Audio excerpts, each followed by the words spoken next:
नमस्कार दोस्तों। आज मैं आपके लिए एक ऐसी सच्ची डरावनी कहानी लेकर आया हूं जो आपको कांपने पर मजबूर कर देगी। ये घटना है 1 वर्ष पहले की, जब एक आम यात्रा सहसा भयावह बदल गई थी। सुनिए कैसे एक अस्तित्वहीन स्थल ने अपनी भूतधर बवंडर में ले लिया था। रविवार की दोपहर थी जब प्रतीक ने अपना बैग पकड़ा और गांव वाले रेलवे स्टेशन के लिए रवाना हुआ। और वहां उसने पहली बार उस रेलवे स्टेशन से वाकिफ हुआ। वह स्थल जहां केवल 20 साल पहले की किसी खूनी हादसे के बाद से रेलवे माध्यम का व्यवहार बंद हो गया था। वो स्टेशन पर पहुंचा, लेकिन शायद किसी के साथ ऐसा तो होता है कि स्थान की सन्नाटे में उनकी कल्पनाएं जाग जाती हैं। एक खाली प्लेटफॉर्म, जंग लगी लाइनें, पुराने पचटे बिलबोर्ड सबह जैसे चिल्ला रहे थे। रात हो गई और प्रतीक का इंतजार जारी रहा। जब तारों ने आकाश को सजाया और चंद ने अपने पूर्ण रूप में जगमगाया, तभी कुछ अजीब और भयानक हुआ।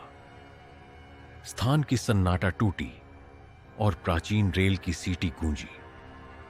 जब प्रतीक ने देखा तो उसकी आंखों के सामने एक फराते हुए रेल इंजन मंझदार में आया।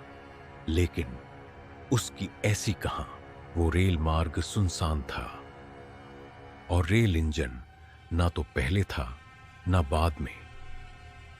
फिर उसने सोचा कि शायद उसकी भ्रांतियां हो रही हैं। उसने मंद सांस ली, नीचे बैठे थोड़ा समय बिताया और फिर पुनः मंजिल को प्राप्त करने के लिए उठा। पर जैसे ही वह उठा, वह फिर से उसी डरावनी सीटी का सामना करना पड़ा। और अचानक वह उस खौफनाक दृश्य का सामना कर रहा था।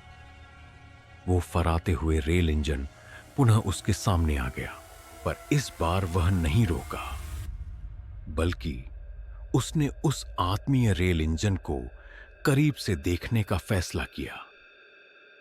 प्रतीक प्लेटफॉर्म पर ही खड़ा हो गया।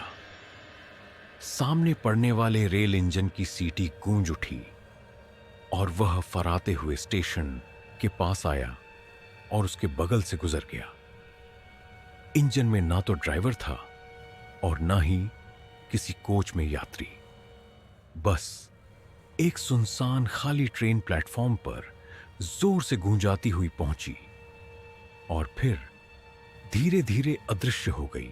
अब प्रतीक को समझ में आ गया था कि वह जो खबरें सुनता आ रहा था वे सच थीं। वहां की भयानक रातें उन्होंने अब खुद अनुभव की थी। प्रतीक के हृदय में डर का एक नया अनुभव उद्बोधन हुआ था जो कभी नहीं शोभा। दोस्तों, ये थी वो भयानक घटना जिसने एक सामान्य आदमी के जीवन को सता दिया।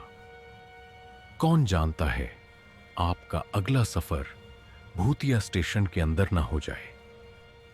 तो संभल कर रहिए, और अगर भूतिया स्टेशन पर भी आपको जाना हो तो दिन में जाएं, चाहे जैसा भी हो, पर रात को वहां कभी ना जाएं।